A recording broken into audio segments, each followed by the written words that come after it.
Hey there, sleepyheads. Welcome back to the channel. Before we drift into the story of Over the Wall Garden, I'd love to know where in the world are you watching from tonight? And what time is it for you right now? Drop it in the comments below. It's always magical, seeing how far and wide this sleepy little community reaches. All right, lights low, blankets up, let's begin. In the quiet heart of the unknown, where the forest never seems to end, there lived a man whose days and nights were bound to the steady rhythm of an axe against wood. He was called the Woodsman, not because he sought the title, but because that was all anyone could know of him. His name, his past, his joys and his sorrows, these were hidden beneath the heavy folds of silence, as though the forest itself had swallowed them long ago. Each morning, though morning in the unknown felt different than in other lands, he rose with slow, deliberate movements. His cabin, small and weathered, leaned against the edge of a grove where a fog rolled endlessly across the ground. The roof sagged slightly under the weight of moss and years, and the windows let in only muted gray light. Yet within, the cabin was kept with a kind of careful order. Tools stacked neatly by the wall, an old chair beside the hearth, and at the center of it all, a lantern glowing with an amber flame that never went out. That flame was his constant companion. He tended it as one tends to a fragile flower, never letting it flicker too low, never allowing the glass to darken with soot. For him, it was not just light in the shadows, it was purpose. With every careful strike of his axe, with every bundle of wood carried to the fire, he believed he was protecting something more precious than his own life. The forest around him was vast, endless, and strange. The trees stood tall and close together, their trunks twisting toward one another as if whispering secrets. Some were thick and ancient, their bark layered like the wrinkles of time, while others were young and slender, bowing in the mist. The ground was soft with fallen leaves, damp with dew that never seemed to dry. There was no clear sense of time here. Day blurred into dusk, dusk into night, and the woodsman moved through it as though caught in an unbroken cycle. His axe rose and fell with slow steadiness. Each strike echoed in the fog, the sound dull but certain, like a heartbeat in the silence. He would pause often, listening. Not because he expected company, but because, in the unknown, the silence was rarely complete. Sometimes the wind would sigh through the branches, carrying faint sounds that could be mistaken for voices. Sometimes the leaves rustled, though no creature could be seen, and sometimes, in the spaces between strikes, he thought he could hear something darker, something waiting in the stillness. Yet he never faltered. The lantern, resting nearby, needed the oil pressed from edelwood trees, and so he worked. Edelwood. Trees unlike others, with trunks dark as night and roots that spread deep into the soil. To fell one was to feel a heaviness in the air, as though the forest resisted the loss. But the woodsman did not question. His hands, calloused and scarred, moved as if they remembered even when his mind wished for rest. He lived alone. That aloneness was not the peaceful kind, but the heavy sort, the kind that presses against the chest in quiet hours. Still he endured it, for he believed he had a duty, and in that duty he found a rhythm, a purpose, and a reason to take one step after another in a world where the paths bent back upon themselves and the stars overhead were too faint to guide. When night deepened, and in the unknown, night was long and often without stars, the lantern glowed like a beacon. He would place it carefully upon the table, its amber light spilling across the cabin walls, throwing long shadows that danced like figures from old memories. He would sit in his chair, hands heavy on his knees, listening to the faint crackle of the flame. Sometimes he spoke to it, in a voice low and worn as though the flame were a friend, or perhaps something dearer. His words were not meant for any ear but his own, yet they filled the silence, and that was enough. The woodsman did not seek rest easily. His sleep came in brief hours, never deep, never without stirring. Often he dreamed of footsteps in the forest, of voices calling from far away. Sometimes he dreamed of laughter, soft, fragile, and achingly familiar. He would wake with his heart heavy, staring at the lantern's glow until the dream dissolved into the fog of waking, and then, without complaint, he would rise once more, take up his axe, and step into the woods to begin again. There were days when the woodsman wondered if he had become a part of the forest itself. His clothes were worn, darkened by soot and sap, his boots lined with soil that never washed away. His beard, streaked with gray, carried the scent of smoke and pine. The forest seemed to cling to him as though it knew he belonged more to the trees than to the world beyond, and perhaps in truth he did. When he walked the narrow paths, the branches leaned close, brushing his shoulders like old companions. The moss beneath his boots muffled his steps, so that he seemed to drift rather than walk. Even the birds, those that dared sing in the unknown, grew silent when he passed, as if they recognized him not as man but as keeper of something sacred and solemn. The lantern was never far from him. He carried it carefully when he journeyed deeper into the woods, its glow a warm circle against the creeping darkness. The light clung to him, pushing back the shadows just enough for each step. Yet beyond that glow the forest stretched endless and unknowable, filled with shapes that shifted if one stared too long. To the woodsman, this was the way of things. The unknown was not meant to be understood, only endured. Sometimes he would pause at the edge of a stream, watching the water slip silently between stones. The current seemed steady, yet he knew it led nowhere, for streams here did not end at seas or rivers, but curved back into the forest itself. He would kneel, dip his hand into the cold, and let the water run through his fingers. For a moment the weariness would soften, but soon he would rise, take up his axe, and return to his task. The edelwood trees loomed like sentinels among the others, taller, darker, their bark almost black. To the eye they looked solid, but to the woodsman they were heavy with sorrow. When he pressed his axe into their trunks, the sound was deeper, as though striking against something more than wood. The sap that bled from them was thick and dark, almost like ink. It clung to the axe blade, staining it no matter how often he cleaned. Yet he continued, for the lantern needed its oil, and the flame could not be allowed to falter.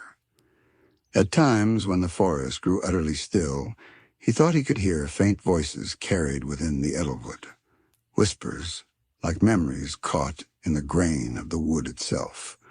He would pause, axe resting against the trunk, listening. The voices never grew clear, never formed words he could name, yet they lingered, familiar in a way that pressed against his chest. With a slow breath, he would shake his head, lift the axe once more, and bring it down. Evenings were marked by silence more than light. The sky above dimmed into a blue so deep it seemed almost black, though no stars appeared. The woodsman's lantern became the only glow, a fragile star of its own. He would carry bundles of wood back to his cabin, stacking them neatly by the door, the scent of edelwood resin thick in the air. Inside, the fire in the hearth burned low, fed sparingly to conserve. The lantern's flame, however, burned steady and strong. He placed it carefully upon its stand, his hands trembling slightly as though afraid the glass might shatter at his touch. He would watch it for long minutes, the flame swaying gently, never shrinking, never fading. A sigh would escape him then, soft, tired, and full of a grief that words could not carry. There were moments when he spoke aloud, though no one was there to hear. He spoke of promises, of burdens he must keep, of a soul he believed was bound within that tiny flame. His voice cracked sometimes, roughened by smoke and silence, yet it was tender, almost like a father speaking to a child, and perhaps in some way that was exactly what it was. The woodsman knew the forest could not be trusted. Its shadows twisted, its paths deceived, and its silence was never truly empty. But the lantern, yes, the lantern, was certain. As long as it burned, there was purpose. And so he endured the long nights, the endless chopping, the heavy loneliness, for the sake of the flame that glowed steady in the dark. The nights in the unknown had a weight to them. They did not simply arrive, they pressed down, folding over the forest like a heavy blanket. Darkness pooled between the trees, filling every hollow, every crooked space, until only the faint glow of the woodsman's lantern stood against it. He would walk then, slow and deliberate, his steps guided by that fragile circle of light. There was a ritual to his movement, one he repeated night after night. He would step beyond his cabin, the door creaking softly behind him, and wander through the groves to check the edelwood trees. His axe rested across his shoulder, his hand curled firm around its worn handle. Each swing of the lantern sent shadows slipping and swaying across the trunks, as though the forest itself were alive, breathing in time with his stride. Often the wind carried faint sounds, a sigh, a laugh, perhaps the low hum of something far away. The woodsman never quickened his pace when he heard these things. He had learned not to chase after noises, not to trust the forest when it whispered. The unknown was filled with illusions, and to give them weight was to invite despair. He walked with his head low, eyes on the ground, focused only on the steady glow of the lantern. His body moved like a machine worn by years of labor. The strength of his youth had faded, but the habit of work carried him forward. His arms ached, his back bent under unseen weight, yet still he swung the axe when needed. Each blow cut through silence as much as through wood. And when the trunk gave way, leaning, creaking, and finally collapsing into the soil, he stood beside it, breathing slowly as though another piece of himself had fallen with it. The lantern's light glimmered upon the edelwood's dark sap, thick as tar.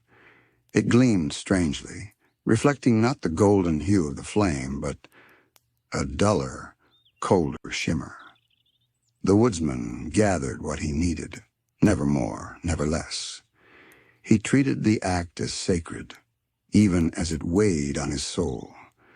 With careful hands he collected the oil, storing it within small flasks that rattled softly at his belt. Then he would step back into the fog, his figure swallowed by the endless gray. At times, when his work was done, he would linger in the forest rather than return to his cabin. He would sit upon a fallen log, lantern placed at his feet, and let the silence surround him.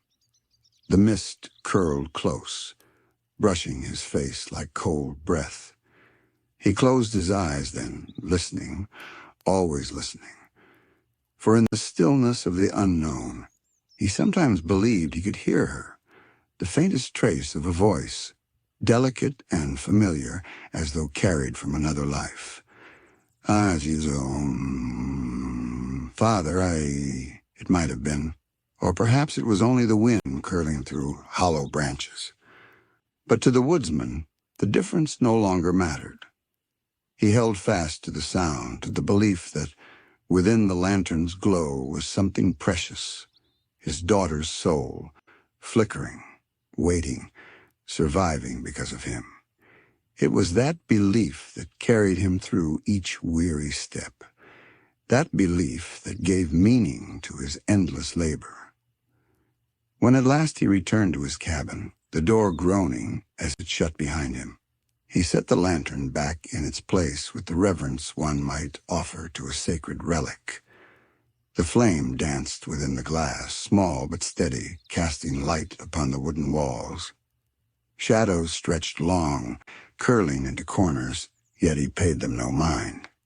He lowered himself into the chair beside the hearth, shoulders heavy, eyes fixed on the flame. The world outside might shift and twist. The unknown might play its cruel tricks, but here the flame was certain. It did not waver. It did not deceive. And so he let the sight of it lull him, his breath slowing, his thoughts softening. The crackle of the tiny fire was enough to fill the silence, enough to keep loneliness at bay for another night. Sleep never came easily, but it came eventually. His head would bow, his eyes closing heavy with dreams. And though the dreams often troubled him, shadows, voices, the endless forest, still he rested, however briefly, before the dawnless day would begin again. Morning in the unknown was unlike morning anywhere else. There was no bright sun cresting over hills, no golden light to scatter the shadows. Instead, the gray mist simply grew thinner, shifting softly between the trees until the night became a gentler shade of itself. For the woodsman, this was enough. It meant he could rise once more and begin his work again. He would stir from his chair with a stiffness that echoed through his bones, the lantern still glowing steadily at his side. A hand would brush across his eyes, and then, with slow care, he would lift the lantern from its stand. It was always the first thing he touched each day, before the axe, before the fire, before even the door. The flame was greeted like an old companion, as though he were whispering, "You are still here. You are safe." His tasks unfolded with a quiet rhythm. He would place wood upon the hearth, letting the faint smoke curl through the chimney. He would sharpen his axe with deliberate strokes, the rasp of stone against steel steady and patient. Outside, the forest remained unchanged, waiting for him with endless patience. And so, with the lantern swinging gently at his side, he stepped once more into the fog. There were paths he knew well, trails marked not by sign or stone, but by memory. A bend where the trees leaned toward one another, forming an arch. A hollow where mushrooms grew in thick rings, their pale caps gleaming faintly. A stream that whispered the same restless song, no matter how many times he crossed it. These places were his world, though they offered him no comfort. They existed only as landmarks in his unending circuit, steps repeated as though carved into fate itself. Sometimes, as he worked, his thoughts wandered back to what life had once been. Before the lantern, before the endless burden, there had been laughter in his home, a voice calling out to him, a presence that filled the air with warmth. He could almost recall the sound of his daughter's footsteps, the way she would hum to herself when the evenings grew quiet.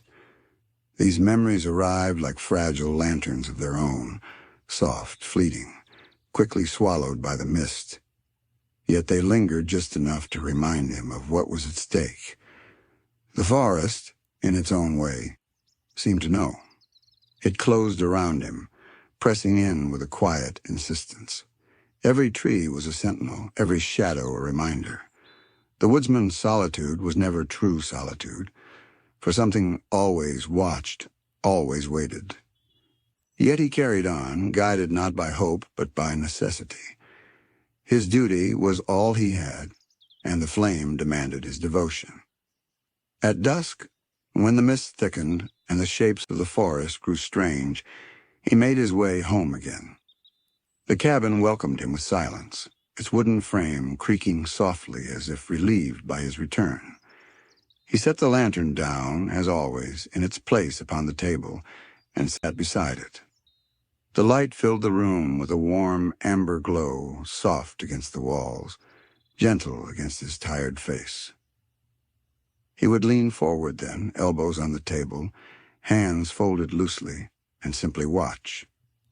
The flame flickered, steady but alive, and in its glow he sometimes believed he could see more than fire, Perhaps a reflection of eyes once known, or the faint suggestion of a smile he had nearly forgotten.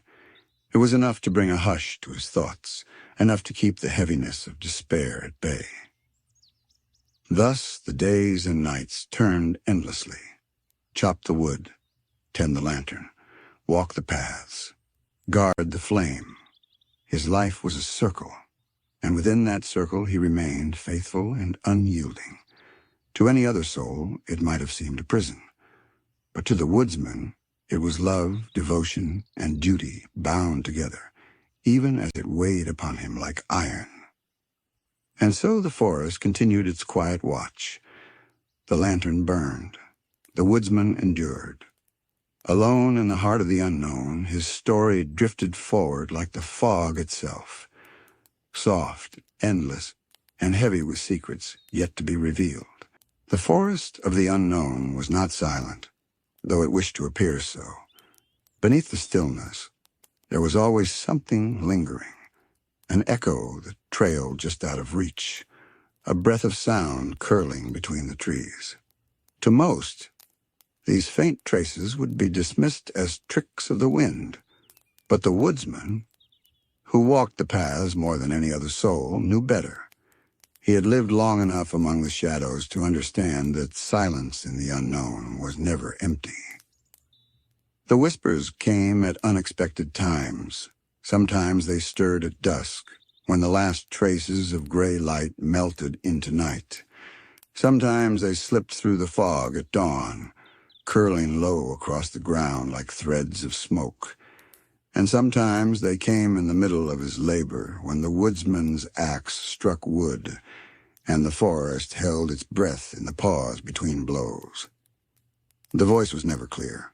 It was more suggestion than sound, a low hum that seemed to rise from the earth itself. Yet in those drifting murmurs was a presence, a weight, a patience, something watching with intent. The woodsman knew this presence as one knows the shape of a shadow without ever needing to see it. It was the beast. The beast did not announce himself. He had no need.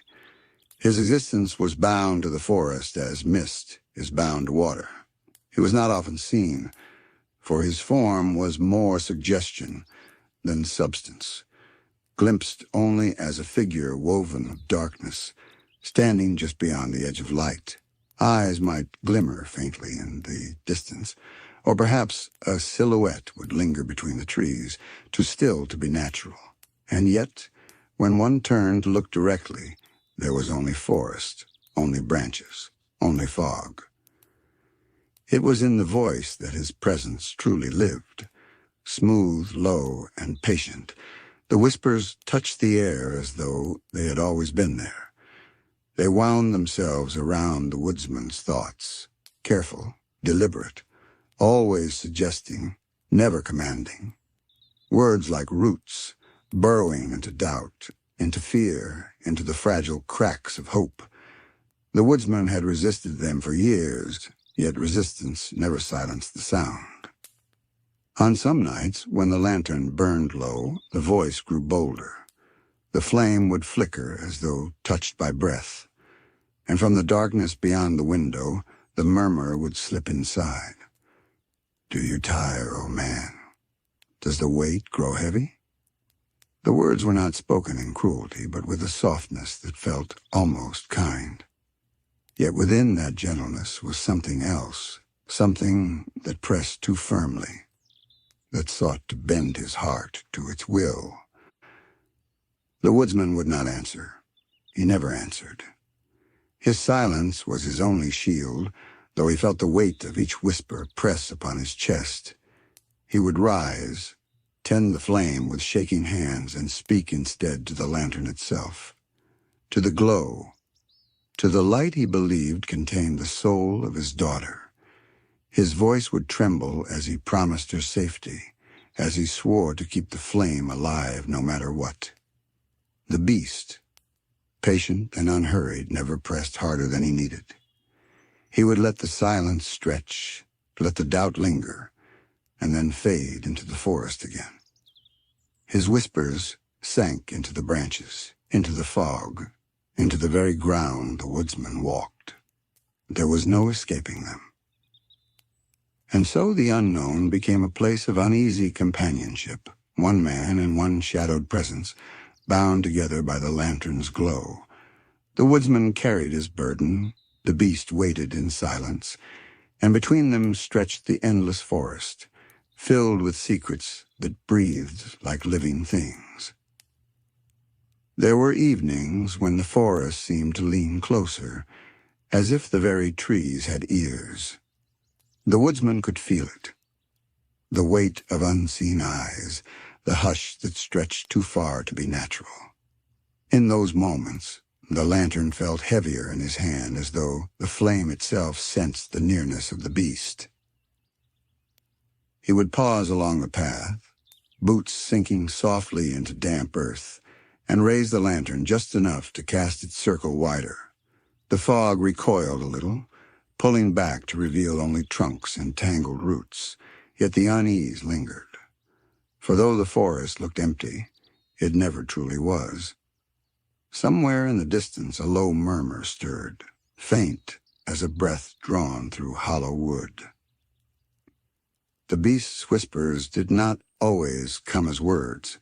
Sometimes they came as songs half-remembered, melodies that touched the edges of memory, a lullaby here, a hum there, familiar enough to sting, strange enough to unsettle.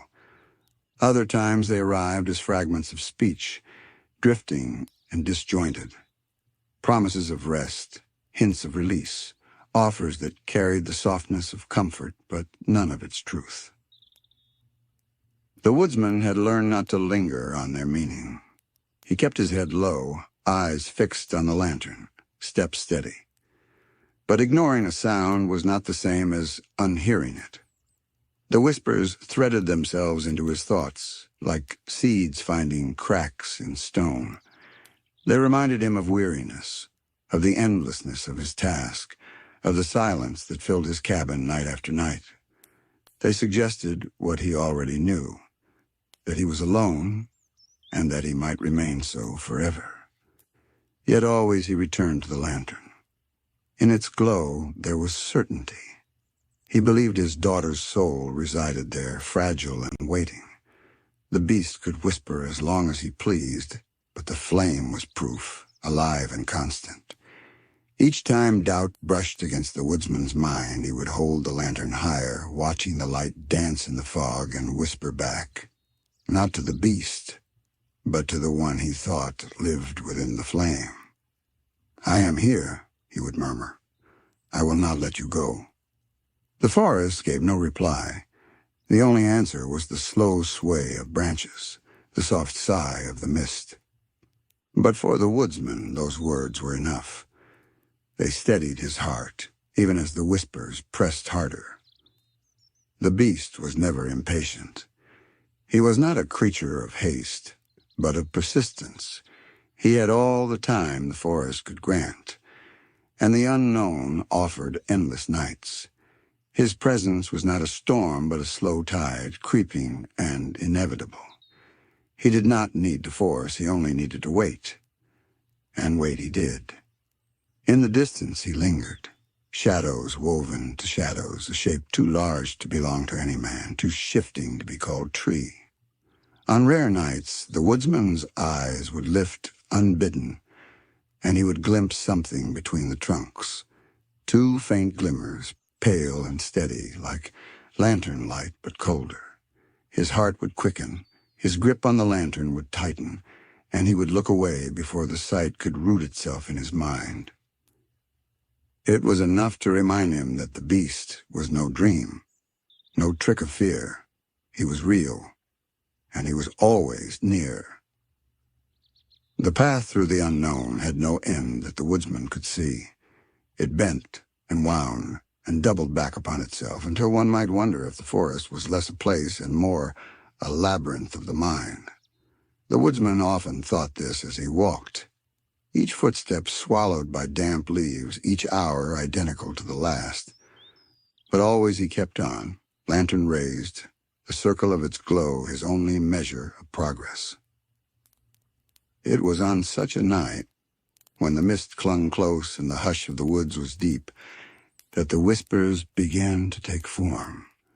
The beast did not always speak plainly, but when he did, the words fell with the weight of stone. "You weary yourself," the voice murmured, slipping between the trees. "Every step you take is borrowed. Every breath you draw belongs to the flame." The woodsman flinched, though he did not stop. He kept his eyes forward, hand firm on the lantern's handle. "You know what lies ahead," the beast continued, his tone smooth, almost gentle. "Nothing but more shadow, more silence, more toil. Why carry such a burden alone? Why suffer so needlessly?" The woodsman's jaw tightened. "Because she depends on me," he said, voice low but steady, "and I will not fail her." The forest grew still, as though listening. Then came a sound, half chuckle, half sigh, that seeped from everywhere at once. "Is that what you believe? That her soul flickers here in this fragile flame?" The beast's voice swelled, warm as velvet, cold as stone. "Perhaps you are right, perhaps not. Would you wager eternity on a lantern's glow?" The woodsman pressed on, though his chest ached with doubt. He had heard this line of temptation many times, always shaped a little differently, always polished to pierce the cracks in his resolve. Still, he clung to the light. He had to. The mist thickened around him, curling like smoke, carrying the scent of damp earth and pine. Somewhere above, an owl cried once, sharp and hollow, before silence returned. The woodsman's boots sank into soft ground, and for a moment he felt as though he walked not on soil, but on memory itself, fragile, uncertain, easily lost. The beast's voice returned, softer now, almost coaxing. "There are easier paths. A man should not wander forever. Lay down the lantern. Rest. The forest will cradle you. The shadows will keep you. There is no shame in release." The woodsman paused. His breath shuddered in the mist. He thought of the cabin waiting for him, lonely and dim. He thought of the years that had passed like falling leaves, each one carrying him farther from the life he had once known. His hand trembled on the lantern's handle. But then he lifted it higher, letting its light push back the fog. "No," he whispered, voice raw. "I will not." The shadows quivered, as though the forest itself sighed. The whispers faded into silence once more, leaving only the creak of branches and the woodsman's uneven breathing. Yet the echo of the beast's words lingered in his mind, as they always did. For that was the true nature of the unknown, not the darkness itself, but the doubt it planted in the heart. And the beast knew well how to water doubt, until it grew tall as the trees themselves. The woodsman pressed forward, though the forest seemed to conspire against each step. Branches bent low, snagging at his coat. Roots curled to catch his boots. The fog thickened, a living veil that dulled even the lantern's steady glow. Each time the circle of light grew smaller, his chest tightened, fear gnawing at the edges of resolve. Yet he did not falter. He had walked this path before, countless nights spent tracing the same endless trails, circling the same trees, hearing the same temptations whispered in tones both velvet and venom. He knew by now that the forest sought to wear him down, not in sudden strikes as Dutsustomas, but in slow erosion, like water hollowing stone. As the silence deepened, his thoughts turned inward. He remembered the cabin before it had grown quiet, when laughter filled its corners, when the scent of bread on the hearth mingled with smoke and pine. He remembered the warmth of his daughter's hand in his, small but certain, grounding him in a way nothing else could. The memory burned brighter than the lantern flame, though it was tinged with sorrow. "Do you see?" the beast whispered at last. his voice rising from the roots, from the air, from the shadows that lay too deep for the lantern to reach. How heavy these memories weigh upon you. How much they chain you to the past. Lay them down, woodsman. You have borne enough. The forest offers its embrace. The woodsman closed his eyes. For a breath he considered it. To let the lantern fall, to let the flame gutter and die, to be swallowed by the dark and the silence. There was a certain peace in imagining it. A final rest. But when he opened his eyes again, he lifted the lantern higher.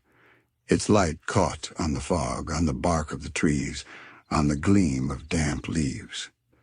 "I will not give her up," he said. His voice was not loud, but it was firm, carrying the weight of years. The beast did not reply at once. The silence stretched, thick and oppressive. Then, from deep within the woods, came a sound low and resonant, like the toll of a distant bell. It shivered through the trunks, echoed in the roots, and faded back into nothing. The woodsman knew it for what it was, not anger, but patience. The beast had no need to force him. He would wait. Always he would wait. For the forest was endless, and time meant little in the unknown. Sooner or later, every man grew weary. And yet for now, the lantern burned on.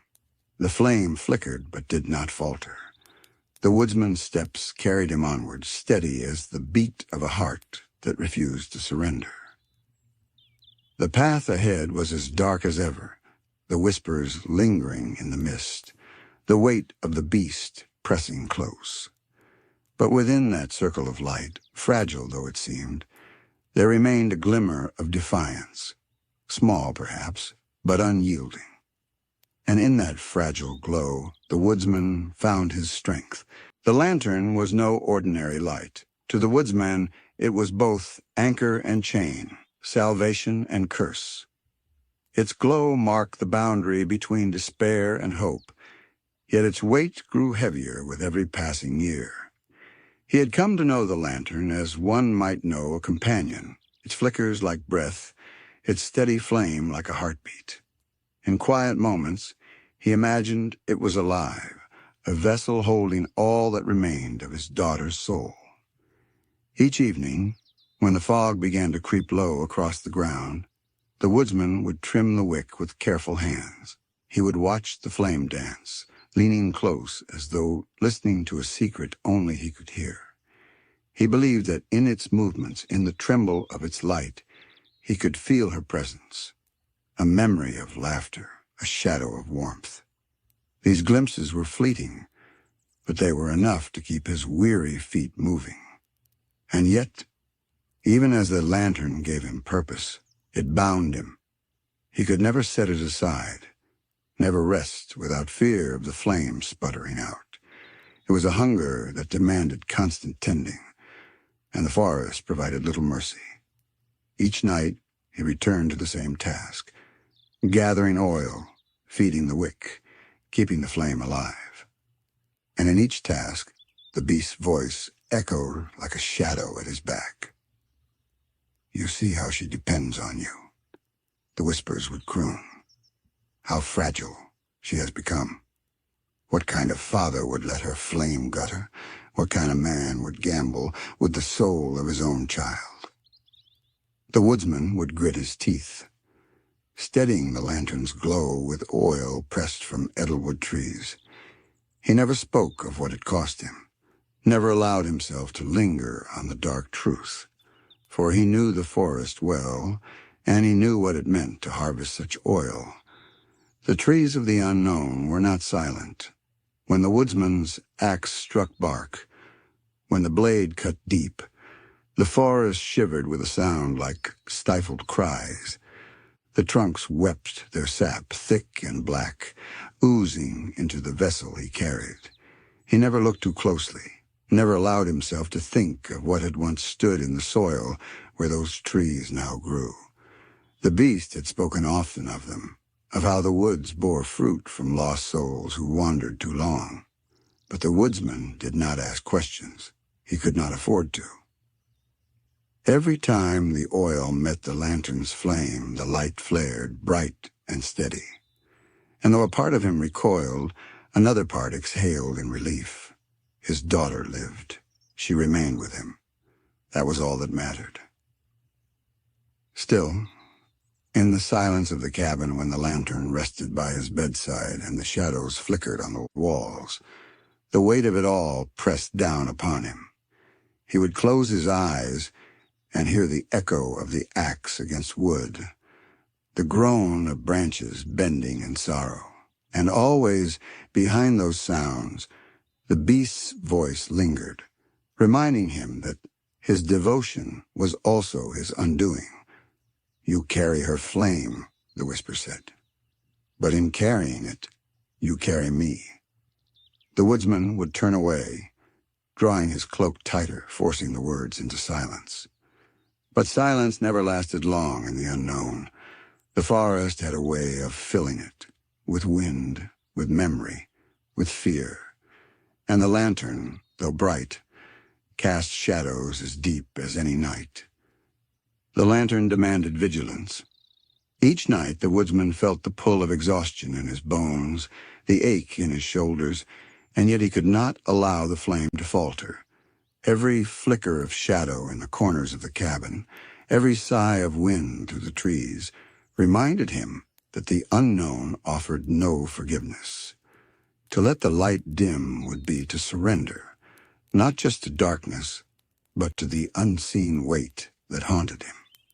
His hands, rough and calloused, moved automatically as he fed the wick, as he polished the glass, as he tended the flame with reverence. Each motion was careful, deliberate, as though any slip might send the precious light spiraling into shadow. The flame was more than a beacon. It was memory, promise, and hope compressed into a single, fragile vessel. It burned with the persistence of love, yet demanded the endurance of a lifetime.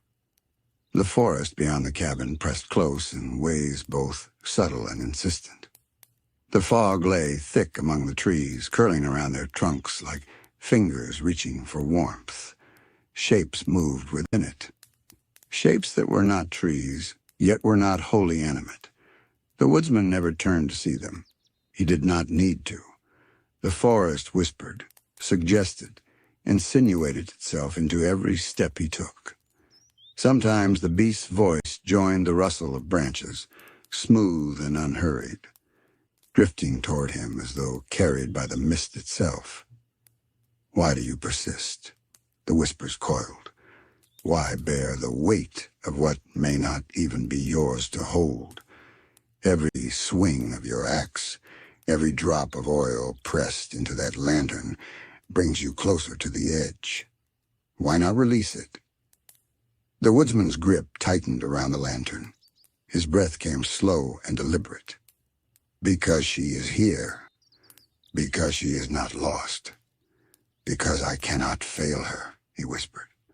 "More to the flame than to the beast." The shadows wavered. The wind sighed. The forest seemed to hold its breath, and then the flame steadied once more, glowing warm and steady, defying the uncertainty around it. In its light, he could see his own reflection faintly in the glass, the lines of fatigue etched into his face, softened by the amber glow. Night after night, this cycle continued. The work never ended. Chop the wood, gather the oil, tend the flame, walk the paths, listen to the whispers, resist the temptation to let go. And yet, for all the repetition, there was an unspoken grace in it. Each action, each careful motion, became a ritual, a song of devotion that the forest could neither erase nor understand. Even when the beast lingered closer than usual, stepping between trees in the shape of shadows too tall, too still to be natural, the woodsman did not waver. He had learned that fear is a companion in the unknown, but courage is the choice to act in spite of it. Every swing of the axe, every drop of oil pressed into the lantern, was a refusal, a statement that the light must remain no matter the cost. And the flame, faithful and fragile, pulsed softly, casting long, slow-moving shadows across the cabin walls. In its glow he could rest for a moment, though never fully, knowing that the burden he bore was heavy and unending. Yet within that same light there was a warmth, a reminder of what his endurance meant. Love preserved, hope sustained, a promise held against the darkness. Days and nights blurred together in the unknown, but the woodsman's vigilance never wavered. Each morning he would awaken beside the lantern, its flame steady and unwavering, a beacon that had survived another cycle of shadows and whispers. He would lift it carefully from its stand, the glass warm under his calloused fingers, and feel the pulse of the light, as if it were his own heartbeat mirrored. Oh, the weight of the flame was both literal and spiritual. He carried it in the leather straps of his satchel when he ventured into the forest, and he carried it in the recesses of his mind, the memory of a promise he had sworn long ago. He believed that within the flickering glow rested a fragment of his daughter's essence, pure, untouchable, needing only his devotion to survive. To fail the lantern would be to fail her, and to fail her was unthinkable. Sometimes as he walked, the beast would stir nearby. It was never seen directly, only suggested. An unusual bend in the fog, the faint creak of branches that should have been still, a shadow too deliberate to be merely tree or root. The whispers followed, ever patient, pressing upon the edges of his consciousness. "You cannot do this forever," they would say, smooth and endless. Every heartbeat, every step, every moment spent tending this fragile light is borrowed. The lantern is not yours. Do you hear me? It is only a candle in the eternal dark, and even candles burn down. The woodsman's hands would tighten on the lantern's handle, and his jaw would clench as he took a measured breath. He had learned long ago that argument was meaningless in the unknown. Resistance was not in words, but in action. To keep the flame alive was to answer the beast without a sound, to declare silently that some bonds were stronger than despair, some promises immutable even in the face of manipulation. The forest itself seemed to acknowledge the weight he bore. The edelwood trees, dark and heavy with resin, loomed like sentinels as he gathered the precious oil to feed the flame. Their bark glistened faintly in the lantern's light, blackened and thick as if the darkness itself had been pressed into their fibers. He worked quickly but carefully, never spilling a drop, never letting the flame falter even for a heartbeat. Each motion was a testament to his devotion, a ritual that had grown heavier with the passing of time. At night, in the quiet of his cabin, he would set the lantern upon its stand and sit nearby, shoulders slumped, eyes fixed on the light. The fire in the hearth crackled softly, but it was the lantern that held his attention, steady and alive. He would whisper into the amber glow, speaking as though the flame could understand him, perhaps even respond. "I will not fail you," he murmured, voice low and worn. "No matter the dark, no matter the whispers, you will not go out. I will not let you fade." The shadows danced across the walls, long and slow, stretching with the flickering flame.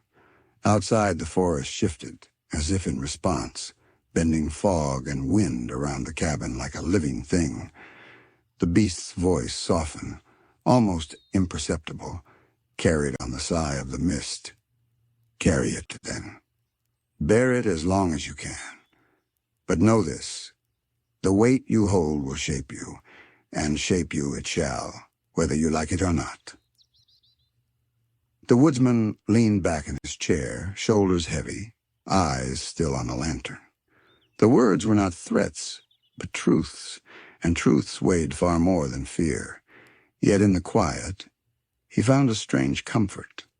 The lantern, steady and fragile, was proof that his devotion mattered, that his endurance was not in vain, and so he rested, however briefly, allowing the warmth of the amber glow to seep into his bones, preparing him for the endless cycle that awaited with the next step, the next swing of the axe, the next nightfall in the unknown.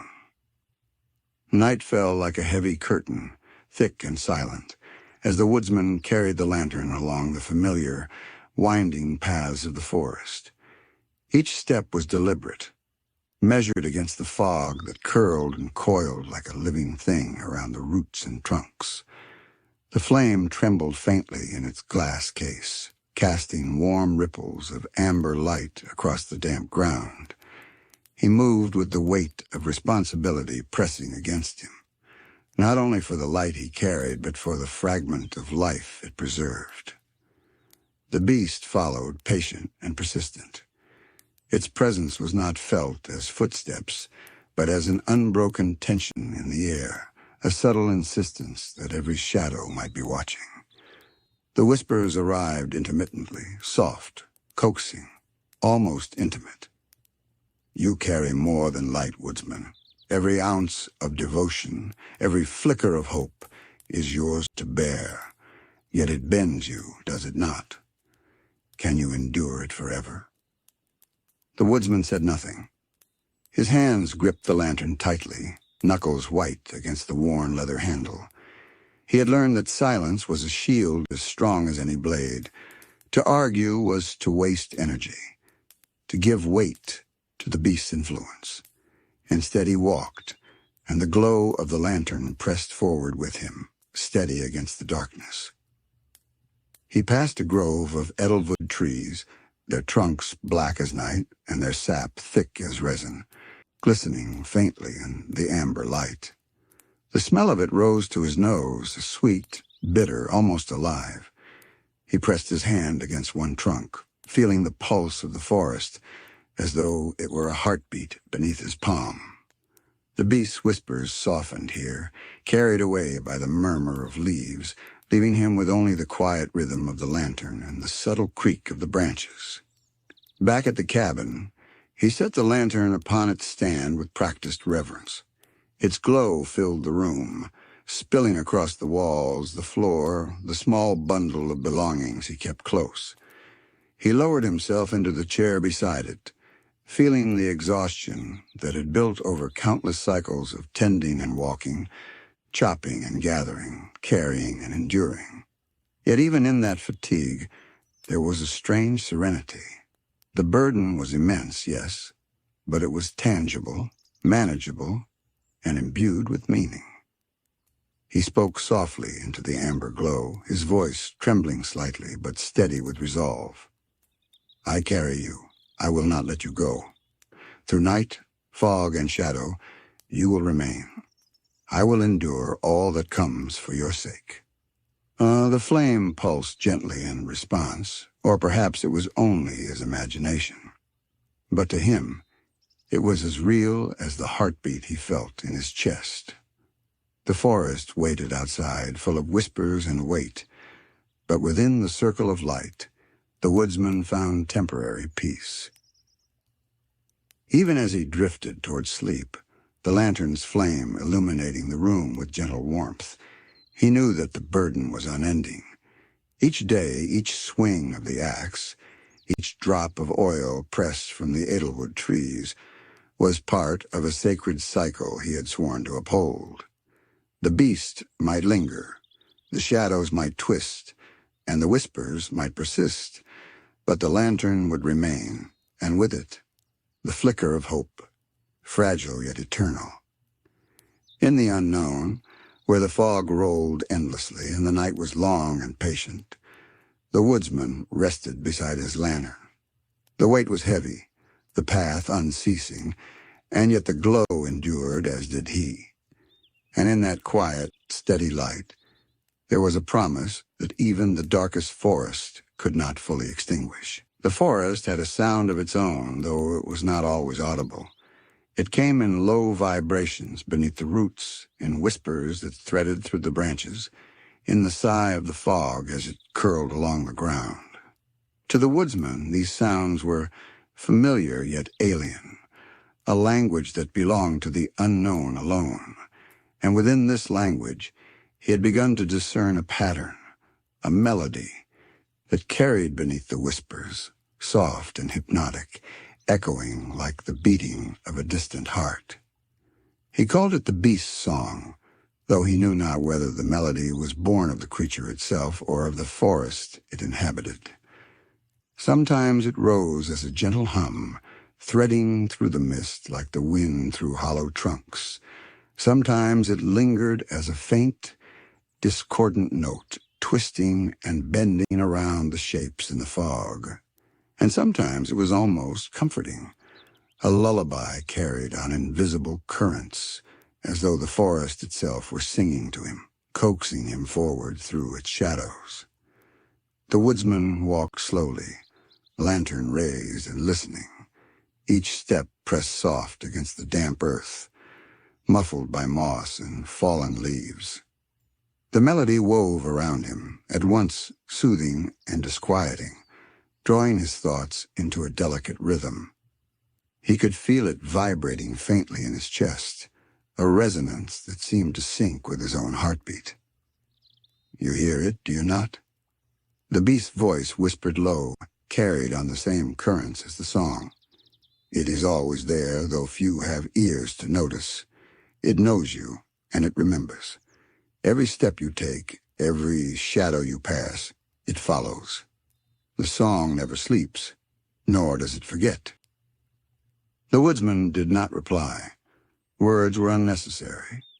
The song itself demanded attention. He felt the melody winding through the forest, threading itself between the trees, slipping through the fog, lingering in the hollowed shapes of roots and trunks.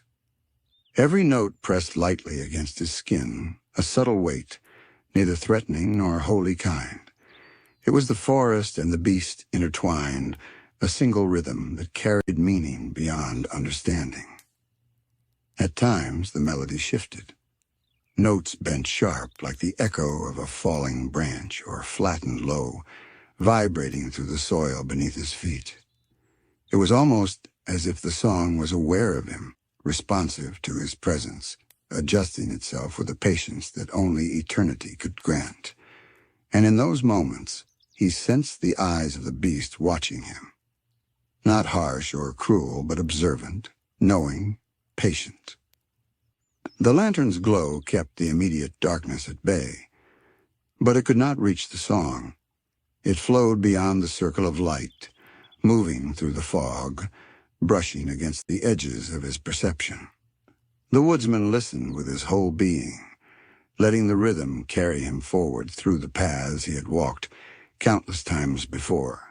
Each step was measured to the cadence of the song, a silent harmony between motion and melody. And though the beast remained unseen, he was never absent. In the song, there was a presence, patient, unyielding, eternal.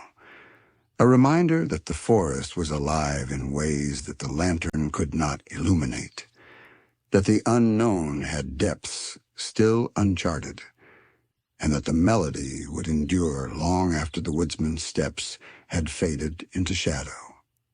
The melody of the beast's song carried through the fog like a river of sound, winding around the woodsman's steps, flowing into the hollows of his mind. He walked with careful pace, lantern raised, each flicker of light touching the mist, yet unable to reach the depths where the song thrived. It was patient, enduring, and at times almost tender, as if the forest itself were breathing in rhythm with the melody, and he was but a single note within its expanse. The beast did not need to appear. Its presence was in every subtle vibration, every lingering whisper in the air. The song carried stories of the forest, of shadows that had lived longer than any man, of souls that had wandered and dissolved into mist. The woodsman felt them brush against him, fragile echoes that bent the hair on his arms, yet never broke the calm he cultivated. To resist was impossible. yet he did not fear. The melody was strange, hypnotic, and soothing in its own unsettling way. "You hear it, do you not?" the beast whispered, carried in the soft hum between the trees. "It is not mine alone, nor yours. It belongs to all that dwell here, yet it listens and it waits. Every step you take, every shadow you pass, every beat of your heart, it records." The woodsman pressed forward, following the subtle undulations of the song, letting it guide him. It was a rhythm that demanded attention, coaxing him into awareness of the forest beyond the lantern's glow. He noticed the patterns in the mist, the way branches bent and swayed in time with the melody, the faint glimmer of dewdrops reflecting in the amber light, vibrating slightly as though in harmony. The song shifted again, a low, resonant tone that thrummed through the ground beneath his boots. It was not threatening, but persistent.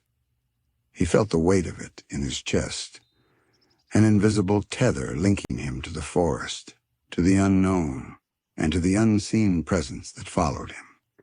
Each pulse was a reminder that he was not alone, that the beast watched and waited patiently, ever present, even if it remained unseen.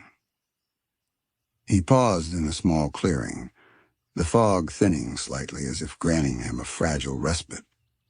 The song rose in volume for a brief moment, notes bending softly, weaving through the branches overhead.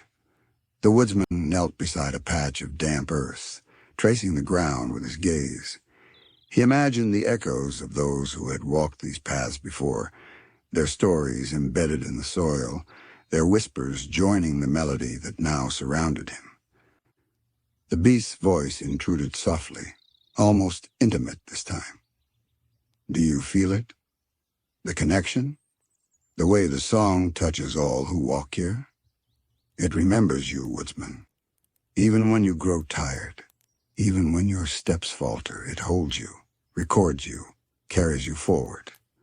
The flame you guard, it is part of this rhythm, as much as your heart is part of it." The woodsman's hand tightened on the lantern. The warmth of the flame seemed to pulse in time with the song, a private rhythm between his devotion and the forest's own. He allowed himself to breathe slowly, deliberately, letting the melody fill him with calm even as it reminded him of the burden he bore. The unknown was patient, and in its patience it offered a strange solace.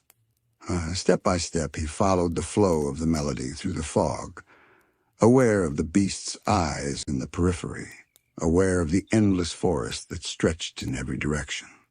The song threaded through the trees, the mist, the roots beneath his feet, carrying the memory of every soul and every shadow that had ever wandered there.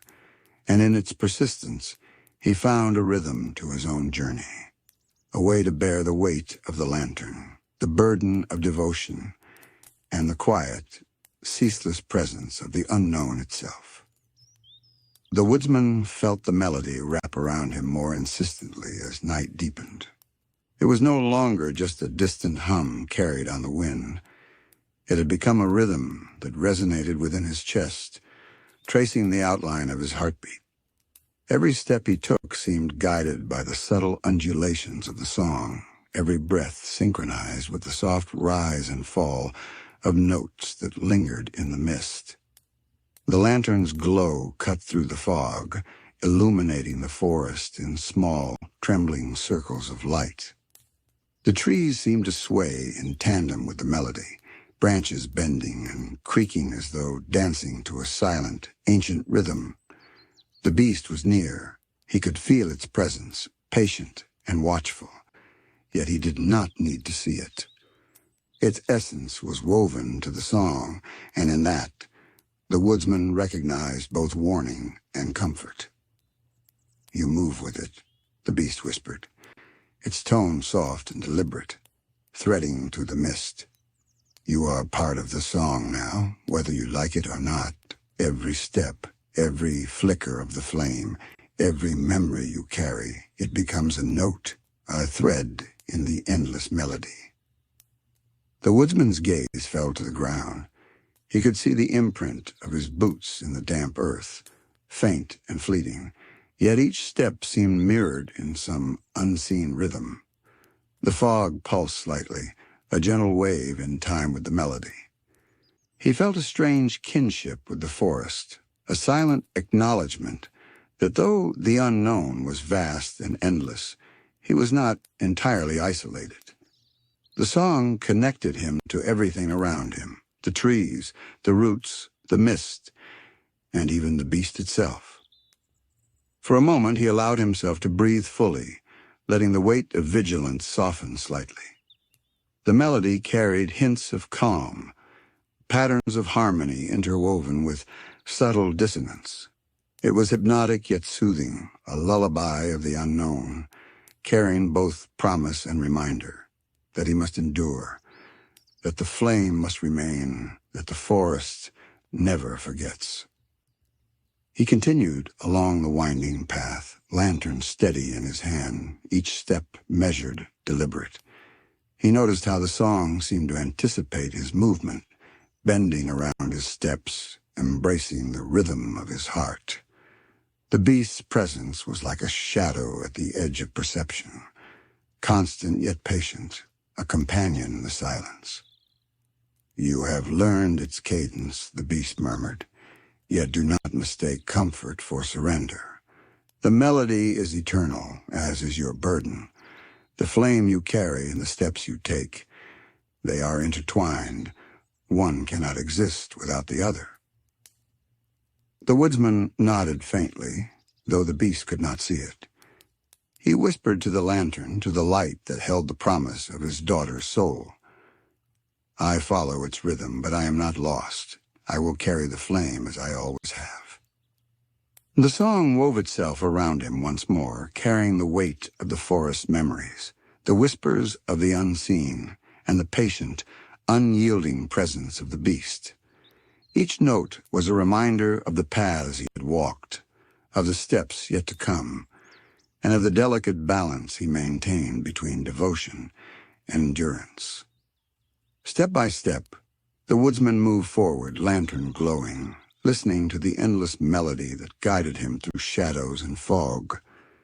In its persistence he found focus, in its rhythm he found calm, and in its quiet insistence he discovered that even in the unknown there was a pattern, a song that could be followed, and a light that must never falter.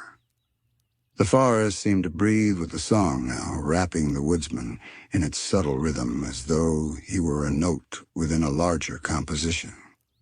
Each step he took through the fog was mirrored in a vibration he could feel more than hear, a pulse that threaded through the mist, through roots, through the very trunks of the edelwood trees. The beast was near, always, yet patient. Its presence carried not as threat, but as persistent rhythm, like a heartbeat entwined with his own. The lantern's glow cut soft arcs through the dense fog, illuminating the immediate path, but unable to touch the deeper, unseen currents of the melody. Each flicker reflected faintly in the dew-soaked ground, in the blackened bark, and even in the distant shapes that seemed to move just beyond perception.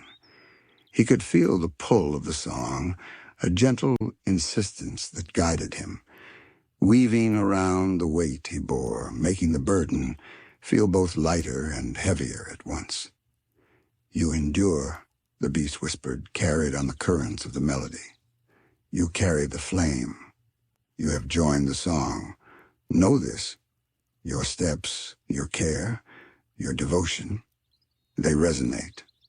They echo far beyond your lantern's light. But even the song has its shadows. Remember that." The woodsman pressed forward, each footfall deliberate, steady. He felt the subtle sway of branches above, the pulse of roots beneath, the whisper of fog at his cloak. The melody flowed around him, threading through his own heartbeat, binding him to the forest and to the burden he carried. It was hypnotic, unyielding, patient, and within it there was a strange comfort. The song shifted subtly, a low, resonant hum vibrating through the air and soil. It was a voice both distant and intimate, echoing fragments of memories long past, the whispers of those who had walked before him, and the quiet insistence of the beast itself. He realized that the melody was not only guidance but a reminder that in the unknown endurance mattered, and devotion shaped the very rhythm of the world around him. He knelt briefly beside a small patch of fog-laden ground, tracing its contours with his eyes. The light of the lantern reflected faint patterns in the mist, patterns that seemed to dance in time with the melody. Each flicker was a beat, each shadow a note, each inhale a measure in the song of the forest. The beast was patient, ever observant, and in that patience the woodsman recognized a strange form of companionship, a silent acknowledgment of his vigilance. "You carry her flame," the beast whispered softly, "yet it is more than light. It is a melody, a rhythm of persistence, a proof that devotion endures. The song will follow you, as will I. But remember, your steps are your own, even if the melody bends around them." The woodsman straightened, lifting the lantern higher, letting its glow pierce the fog just enough to see the path ahead. The melody pulsed, carrying him forward, gentle but insistent, wrapping him in its rhythm. He let it guide his thoughts, not to fear or doubt, but to focus, to center, to find the calm within the persistence of the unknown. Step by step he moved through the forest, the song threading around him, the beast lingering just beyond perception, the lantern's flame steady in his hand. He understood now that the melody was not an adversary, but a companion, a rhythm that would endure as long as he bore his light, as long as he carried the burden with care. And so, through fog, through shadow, through whispers and echoes, the woodsman walked, lantern raised, heart steady, steps measured, and mind attuned to the subtle music of the forest and the beast's eternal, patient song. Within that harmony he found focus, resilience, and a quiet, unshakable resolve. The flame burned, the melody carried, and the unknown, vast and unending, held him within its song, patiently, persistently, eternally. The forest stretched endlessly, a labyrinth of shadows and whispers that seemed alive. Each tree towered with silent patience, their trunks thick with sap and age, their branches curling and swaying as though breathing in the slow rhythm of the night. The fog curled around them, delicate yet persistent, giving every branch and root a softer, almost unreal edge. The woodsman walked slowly, lantern in hand, axe resting across his shoulder. The amber glow of the flame carved small circles of light in the gloom, illuminating patches of moss, tangled roots, and the blackened bark of edelwood trees. Beyond that light, the forest seemed infinite, a shadowed expanse that bent and twisted with a life of its own. He paused at the edge of a clearing, listening to the subtle rhythm of the unknown.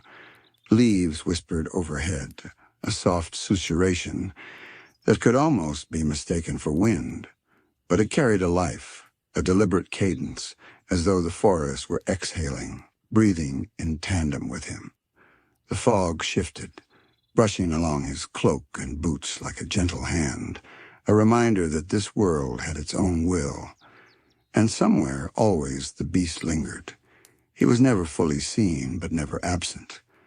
At times, his presence was a silhouette among the trunks, a shifting shadow just beyond the lantern's glow. The woodsman could feel the weight of it pressing subtly, an almost imperceptible pull in the air around him, guiding and watching, patient and unhurried. "You walk as if the forest is yours," the beast's voice whispered, blending seamlessly with the sigh of the branches. But it moves differently for every footstep. You carry your flame, yes, yet you are only one of many echoes that drift here. Can you hear them all? The woodsman did not reply aloud. Instead, he lifted the lantern slightly, letting its light push back a corner of the fog. Shapes emerged and faded. The curve of a root, the hollow of a tree, the shimmer of dew in the pale glow. Each detail felt alive, breathing, shifting subtly, reminding him that the forest was not static, that reality here was fluid, delicate, and easily bared by perception. Step by step, he moved through the clearing, feeling the pull of shadows around him, each one hinting at movement just beyond his vision. The beast remained close, sometimes appearing in the distance, sometimes dissolving into the fog before he could focus. The woodsman had long learned that reaching for it was useless. The unknown did not yield to touch. It only revealed what it chose when it chose. The night seemed eternal. Branches arched overhead, curling and meeting in shadowed vaults that made the canopy feel impossibly high. The forest floor rippled under his boots, moss soft and springy, roots thick and gnarled. Every so often he would pause, listening not only to the whisper of leaves, but to the echoes of those who had walked these paths long before him. The unknown remembered. It collected memory in the air, in the fog, in the very heartbeat of its trees. And through it all, the lantern's flame persisted, fragile but unwavering. It cast long shadows that shifted as he moved, stretching across trunks and undergrowth, flickering in rhythm with his breathing.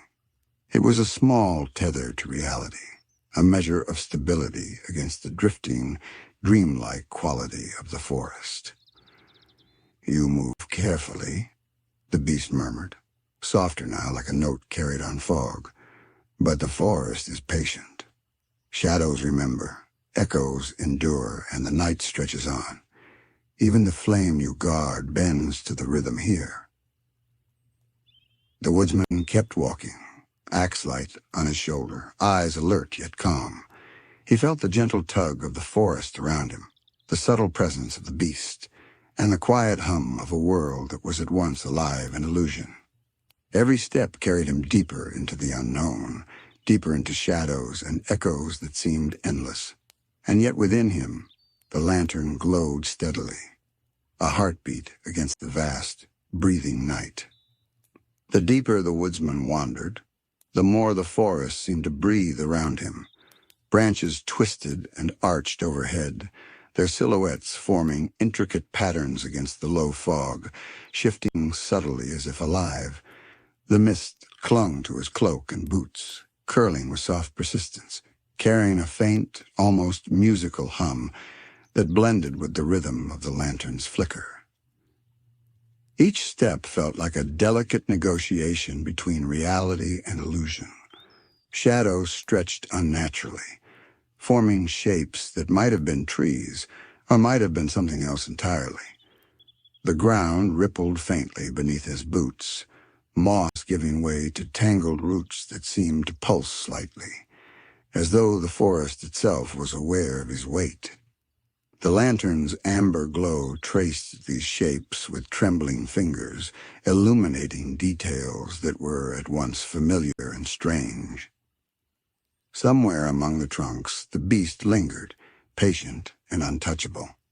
At times it appeared as a dark silhouette, motionless but aware, watching him with eyes unseen yet felt. The woodsman had learned long ago that the beast's presence was subtle, manifesting less in vision than in sensation. The tug of air, the soft vibration in the ground, the low hum that threaded through the forest like a pulse. "You wander willingly," the beast whispered, its voice merging with the hum of the trees. "You carry your flame through the shadows, through echoes, and yet you know how easily the unknown bends. Will your heart remain steady when the paths twist?" and the night stretches endlessly? The woodsman's grip on the lantern tightened slightly, but his steps remained deliberate, calm.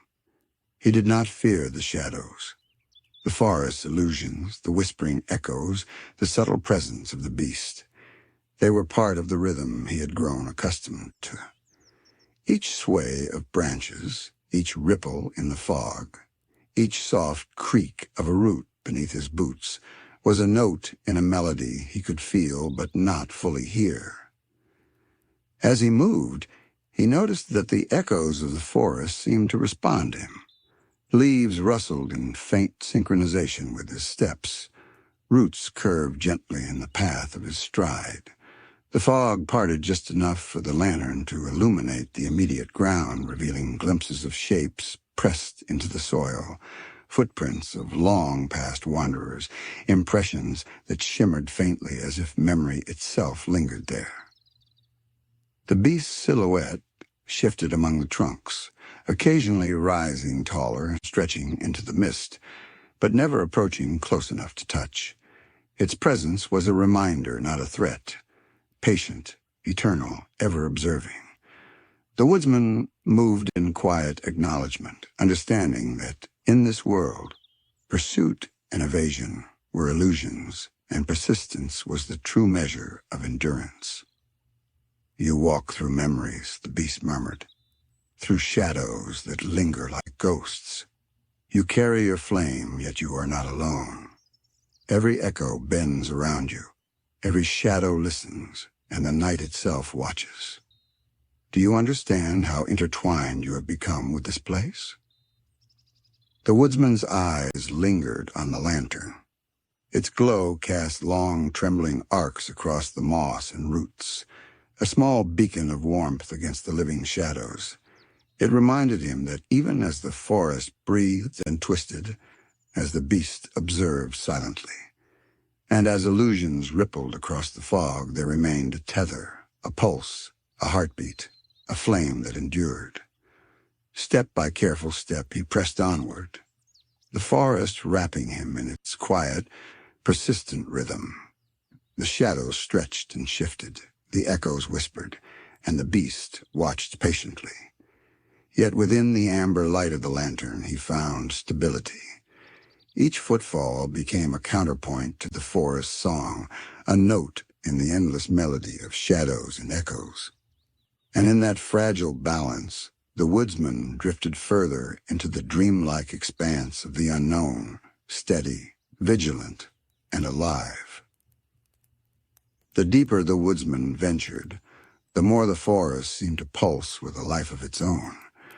The trees stretched taller, their thick trunks warped in subtle curves, as if they had grown to echo the rhythm of some unseen heartbeat. Branches twisted overhead, weaving a lattice that filtered the lantern's glow into fragmented patterns, flickering across roots and moss with an almost hypnotic cadence. The fog thickened, curling around his boots and the hem of his cloak, soft and persistent, carrying faint whispers that might have been leaves brushing against one another, or something more. Shapes shifted in the corner of his vision, twisting with the fog. They resembled nothing he had ever seen, yet felt familiar, like fragments of memories pressed into the soil. The unknown blurred the line between what was real and what was imagined, and the woodsman moved carefully, lantern raised, every step measured. The beast remained near, always a silhouette just beyond reach, its presence constant yet untouchable. He did not need to see it clearly to feel its gaze, steady and patient, threading through the fog, observing, waiting. The woodsman had long understood that the beast's power was subtle.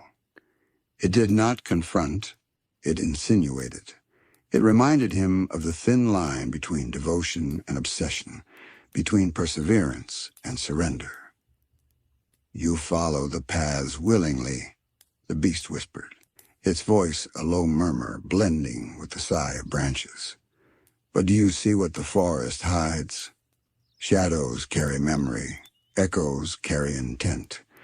Every step you take leaves a trace, a mark that endures long after the lantern passes.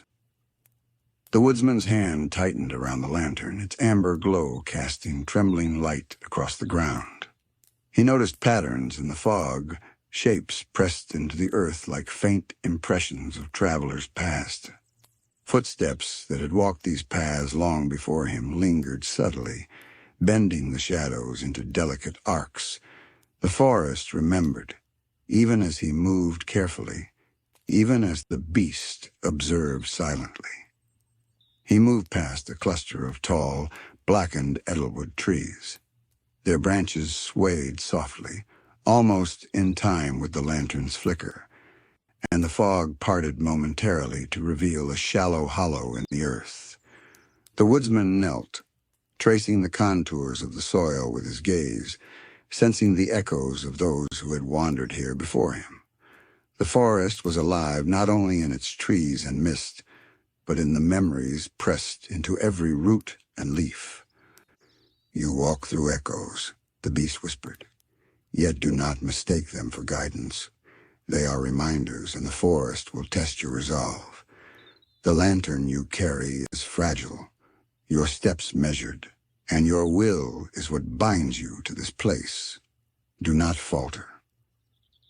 Step by step, he followed the winding paths, each footfall in sync with the subtle pulse of the forest. Shadows stretched unnaturally, forming shapes that hinted at motion.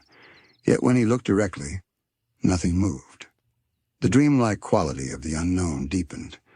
Reality and illusion merged in slow, drifting waves.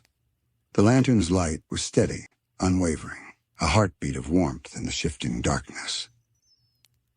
The beast's silhouette lingered among the trees, never approaching, never vanishing entirely. It was a constant reminder of vigilance, of persistence, of the fine balance between fear and calm. The woodsman felt the rhythm of the forest in his chest, in the sway of branches, in the soft murmur of fog curling along the earth. And though the shadows and echoes pressed close, within the amber glow of the lantern, he found focus, endurance, and a quiet, unshakable determination to carry on. The forest deepened around the woodsman, the fog thick and swirling, curling around trunks and roots like living threads. Every shadow seemed to breathe, rising and falling in time with the distant, unseen rhythm of the unknown. The lantern in his hand cast a warm, steady glow, a fragile anchor against the endless dark that surrounded him. Each flicker of the flame illuminated fleeting glimpses of moss, leaves, and gnarled roots, yet the forest itself felt alive in ways the light could never fully touch. The beast lingered nearby, a shifting silhouette among the trees, always present, always patient, yet never fully revealed. Its quiet observation pressed against the edges of his perception, a subtle reminder of the thin boundary between caution and surrender. The woodsman had long learned not to chase or confront it. The beast existed in the rhythm of the forest, in the pull of shadows, in the echoing pulse of the fog itself. "You move steadily," the beast whispered. Its voice carried lightly on the fog, blending with the hum of leaves. "Through shadows, through echoes, through the breath of the forest. Yet the unknown tests all who wander here. Will your resolve remain unbroken when the night stretches endlessly?" The woodsman adjusted his grip on the lantern and lifted it higher. The amber glow carved a path through the mist, illuminating shapes that wavered between reality and illusion. The forest seemed to respond, branches swaying slightly, fog drifting as if alive, roots curling faintly beneath his boots. Every step he took was measured, careful, a deliberate assertion that he would not falter, that the flame he carried must remain unextinguished. He passed a cluster of ancient trees, their thick trunks scarred and twisted. Between them, patches of fog shimmered faintly, revealing shallow depressions in the earth. echoes of travelers long gone. The forest remembered, recording each footprint, each movement, each passage of light. The woodsman understood that this memory was not meant to frighten but to remind. Persistence mattered here, and vigilance shaped the rhythm of the unknown. The beast's silhouette shifted again, a gentle dark ripple among the trunks. Though untouchable, its presence pressed against the edges of his awareness. Every shadow you pass, every echo you trace, every note of silence in the forest carries meaning, it whispered. The flame you bear is more than light. It is a tether, a rhythm that anchors you, that resonates with all that surrounds you. Do not let it falter. The woodsman's eyes lingered on the lantern, warm light cutting through the fog, steady against the pulsing shadows. Step by step he continued, aware of the forest's breath, the subtle sway of branches, the soft hum of the fog, and the patient observation of the beast. Shadows stretched long, then receded, shapes shifted and twisted, and the dreamlike quality of the unknown deepened, drifting between reality and illusion. He moved slowly, deliberately, letting the rhythm of the forest guide him without leading him astray. Each footfall, each swing of the axe in his hand, each careful adjustment of the lantern was a note in a melody only he could feel, a harmony of devotion, vigilance, and calm. The beast lingered, watching, patient and unhurried, yet never interfering. And through the endless night, among the breathing trees and whispering fog, the woodsman walked. Lantern glowing, axe ready, heart steady, steps measured. Shadows bent around him, echoes trailed his path, and the unknown stretched infinitely, alive and attentive. Within the amber light of the lantern he found endurance. Within the rhythm of the forest he found focus. And within the silent presence of the beast he found the quiet, unwavering affirmation that even in the endless dark, the flame could endure, and the wandering could continue. The forest had grown still. The fog hung heavy but calm, curling around the edelwood trunks in slow, deliberate swirls. Even the whispers of leaves and branches seemed to pause, as though the unknown itself was holding its breath. The woodsman walked steadily, lantern in hand, the amber glow soft and constant, cutting through the darkness but no longer struggling against it. For the first time, he felt the weight of his burden in a new way. The flame, once a fragile tether, seemed to hum with a quiet certainty, a warmth that no longer demanded constant vigilance. The beast, patient and unseen, lingered at the edge of perception. But its presence felt different, less pressing, more like a silent witness to a truth he was only beginning to understand. "You have carried it far," the beast whispered, voice smooth and even, blending with the hush of the fog. "And yet, the flame is not what you believed it to be. It was never solely hers, nor solely yours. It is a reflection of what endures, of what persists when all else fades. Do you see it now?" The woodsman stopped, lantern held high. The glow illuminated a small clearing where shadows stretched long and softened at the edges. He looked into the amber light, tracing the gentle flicker, feeling its warmth not as obligation but as a quiet companion. In that moment he realized the truth. The lantern had never been merely a vessel for loss or memory. It had been a mirror for his devotion, his endurance, and his capacity to carry hope even in the darkest reaches of the unknown. He lowered the lantern slightly, letting the flame dance freely, and felt the tension in his shoulders ease. The forest no longer pressed upon him with oppressive weight. The shadows no longer reached with insistent fingers. He understood that the beast's patient presence, the subtle whispers, and the shifting fog had been a guide as much as a test. They had shown him not only the fragility of the flame, but the resilience of his own heart. The woodsman knelt beside the lantern, gazing into the amber glow. He whispered softly, words meant for himself rather than for the forest or the unseen observer. I carried it for so long, believing it was her, yet it has carried me as well. It has taught me patience, vigilance, and the quiet strength of enduring. The beast's silhouette shifted among the trees, faint but distinct, and for a brief moment the woodsman felt no fear, only understanding, only the calm acknowledgement that burdens, once accepted and carried, could transform into clarity. The lantern's glow reflected that clarity, a small, steady light in a vast, breathing world, one that needed no more protection than the understanding that it had already endured countless trials. He rose slowly, lifting the lantern again.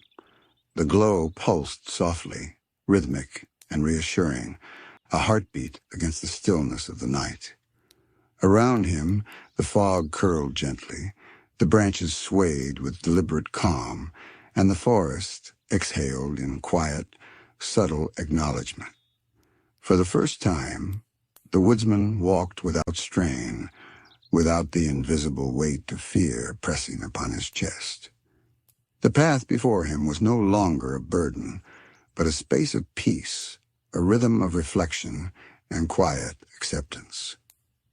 The woodsman walked slowly through the clearing, the lantern's amber glow soft against the folds of fog curling around the trees. Each step felt deliberate, not burdened, but guided by the quiet understanding that the unknown itself had shaped. The beast lingered, a distant silhouette among the trunks, its presence no longer threatening, only patient, almost reverent. "You have learned much," the beast whispered, voice blending with the rustle of leaves. "The flame was never only a tether, nor only a burden. It was a mirror, a measure of your resolve, and a reflection of what persists when all else fades. Do you feel its truth?" The woodsman paused and lowered the lantern to rest at his feet. He gazed into the amber light, observing the tiny flickers dancing within the glass. In them he saw the memory of every step he had taken, through the winding paths, the fog-shrouded clearings, the endless shadows of the forest. Each flicker carried his endurance, his devotion, and the quiet courage that had guided him. He knelt and whispered softly, words meant for no one but himself. "All this time, I thought I carried her, yet the flame carried me as much. It has taught me patience, reflection, and the strength to endure without faltering." The beast remained still as if listening, its shadow blending with the soft sway of the trees. There was no judgment, no expectation, only presence, the calm acknowledgement of what had been endured and learned. Around him, the forest's breathing softened. Fog drifted slowly, no longer pressing close, and branches swayed lightly in a rhythm that seemed almost musical, echoing the steady pulse of the lantern's flame. "Mata." The woodsman rose, hands steady, lifting the lantern higher. The glow stretched over the clearing, illuminating roots and moss, but without harshness. It was warm, gentle, a final affirmation rather than a tether. He took a deep breath, allowing the quiet to fill him, letting the weight of years of vigilance, of endless wandering, dissolve into the calm of acceptance.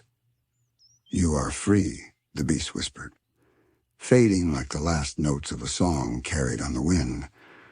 "Not from your devotion, but in it. The flame and the forest, the shadows and echoes, they are yours to walk with, not to fear.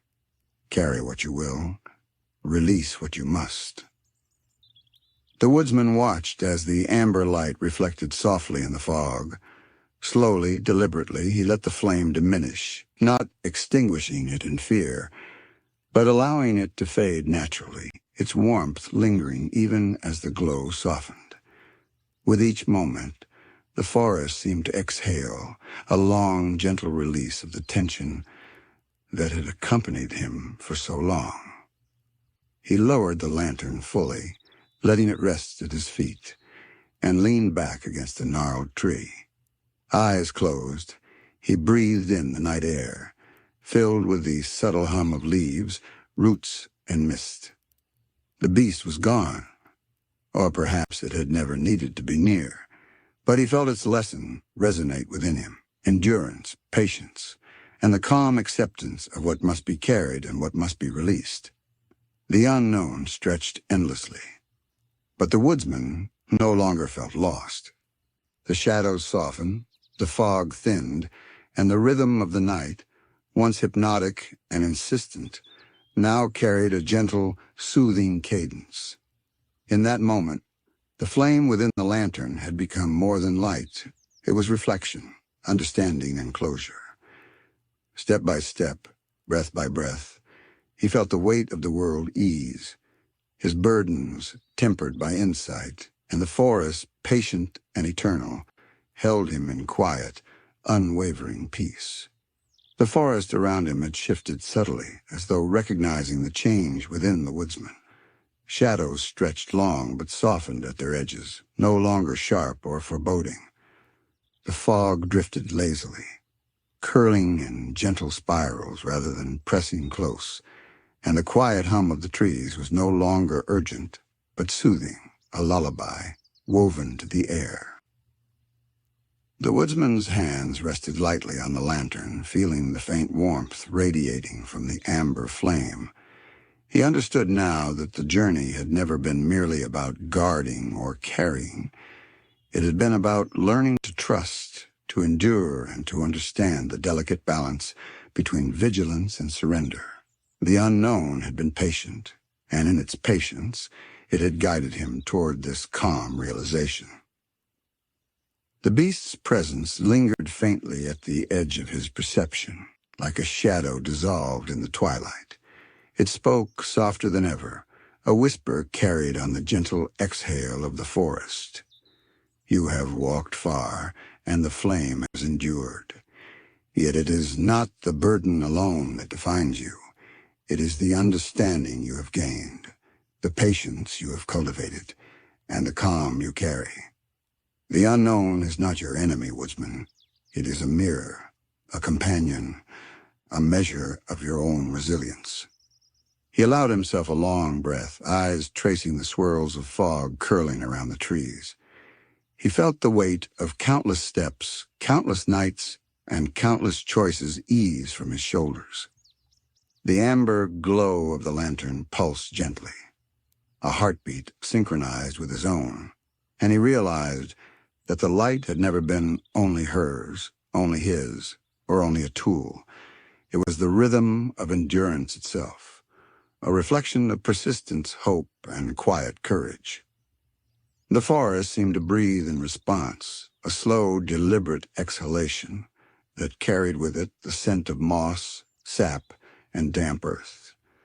The shadows no longer threatened, the echoes softened, and even the distant whispers of the unknown faded into gentle murmurs. The woodsman knelt, resting his lantern on the forest floor, and whispered to himself, words meant only for him. I have carried it, and it has carried me. I see now that the flame endures, not because of vigilance alone, but because of understanding, patience, and the quiet choice to persist. A soft breeze drifted through the clearing, rustling leaves and brushing the fog against his cloak. The beast's shadow faded completely, leaving only the lingering sense of a watchful presence that had never been cruel, only patient, teaching him to recognize strength in endurance and peace in acceptance. The woodsman rose slowly, eyes on the lantern. The amber glow pulsed one last time in gentle acknowledgement of the journey completed. He took a deep, steady breath, letting the calm settle in his chest. The forest, once vast and unknowable, now felt like a living companion, breathing with him, reflecting the quiet harmony he had discovered within himself. The woodsman stood quietly, the lantern cradled gently in his hands. Its amber glow was soft now, a fragile pulse against the fading night. Each flicker reflected in the mist like a memory. Each shadow softened into calm. The forest, once alive with restless echoes and shifting shapes, had settled into a quiet rhythm, breathing with him, accepting him.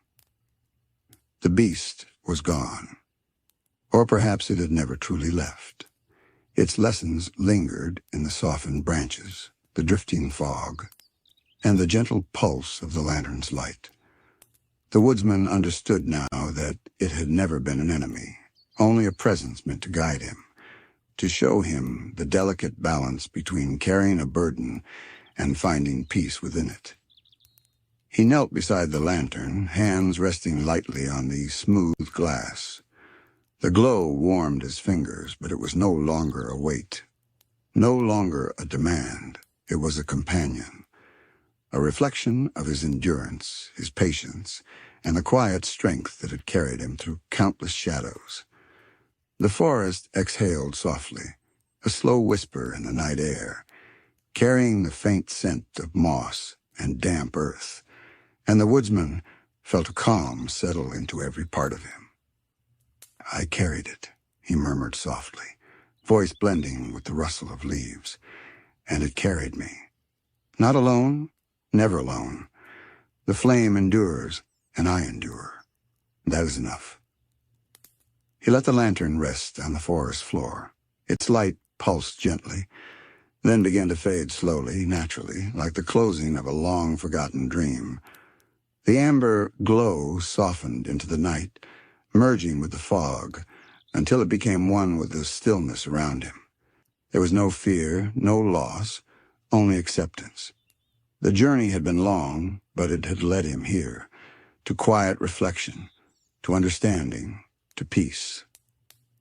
The woodsman leaned back against a gnarled edelwood trunk, closing his eyes.